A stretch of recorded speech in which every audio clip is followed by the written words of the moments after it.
not attempt to adjust your audio settings. Your system is working at optimum capability.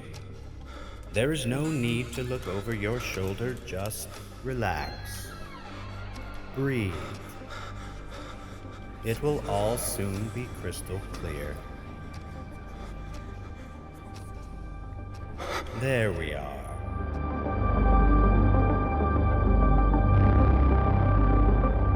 Good evening, ladies and gentlemen, and welcome to another edition of Wolverine Theater presents True Horror Stories of Texas, The Dusty House on the Right. Tonight's story comes to us from outside Almito, Texas, just a few miles from Rancho Viejo in the year 1996, where a young ranch hand worked from the age of 16 until 19. After I finished exercising all the horses, there was a horse I was allowed to ride for just fun. I would often ride the horse on dirt roads that interlaced with the fields out by the ranch where the horses were kept. One day, I went down the road through the fields and went onto a main dirt road that I usually went left on. But for some reason, that day I turned right. My horse and I went down a way in about half an hour or so. We came upon some dusty houses just off the side of the road. One of the houses had the door open and a crooked hand-painted sign that said, Raspas, 50 cents. I thought it was kind of odd, but it was a blistering hot day. So, I rode my horse up and we went inside to take a closer look. When I went inside, there were two boys about my age, dressed in black.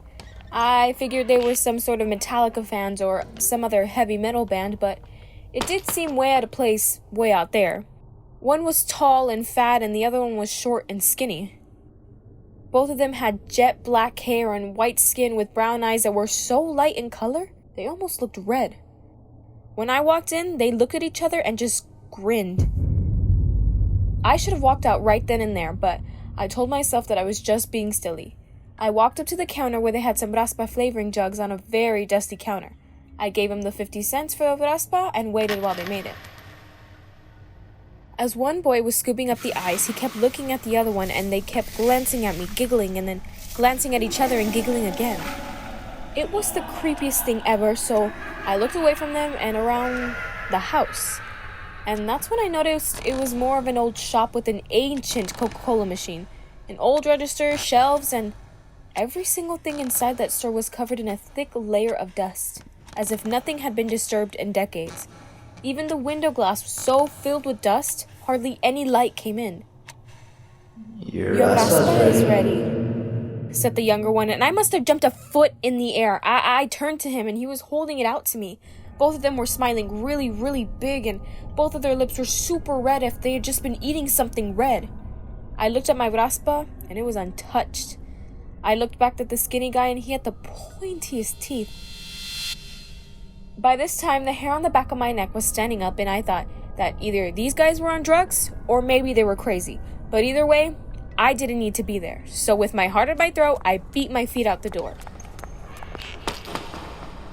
They followed me into the bright sunshine. I had put my horse's rein on a post that was next to the house. They just stood in front of the house, watching me and giggling at each other. My horse, a normally steady and easygoing quarter horse, was trembling. When I unhooked the reins, my horse pulled back hard, trying to get away. His eyes were rolling, he was starting to sweat, and he was mouthing his bit so much that his mouth started to lather. He wouldn't stay still as I tried to mount him. And normally, with that horse, you could mount him doing a running jump off the barn screaming, Geronimo! And he'd barely blink an eye. As he skittered away from me, the guy's giggles became louder. I finally mounted my horse, but he kept twisting and turning nervously, almost out of control.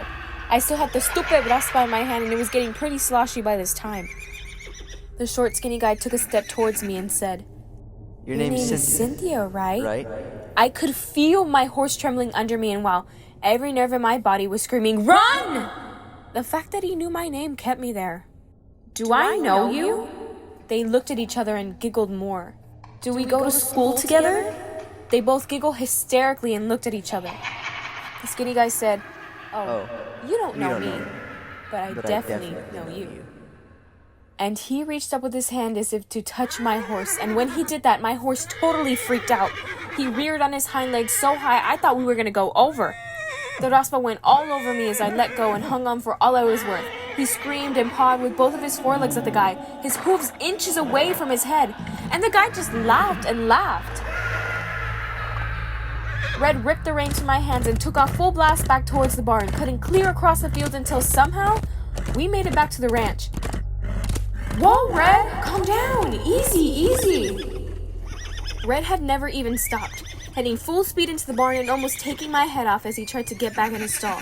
He was winded from his run and trembling all over. The ranch hand and her assistant came running to me to see if I was all right. As the assistant took Red to cool him off, I told her what happened. I showed her the raspa stains on my shirt and jeans, and I was sure there must have been some on the saddle too. I was so creeped out by it and so convinced at what I had seen that she insisted we mount 3 more horses and ride out there. We went onto the dirt road I always use, and you can see my horse's hoof prints clear as day. We followed them down to the right about half an hour or so, and sure enough, there were no houses there. No house to speak of, not a single one. But where the hoof prints ended and turned into turmoil was my very own boot prints and a pink and dirty raspa cone laying among them.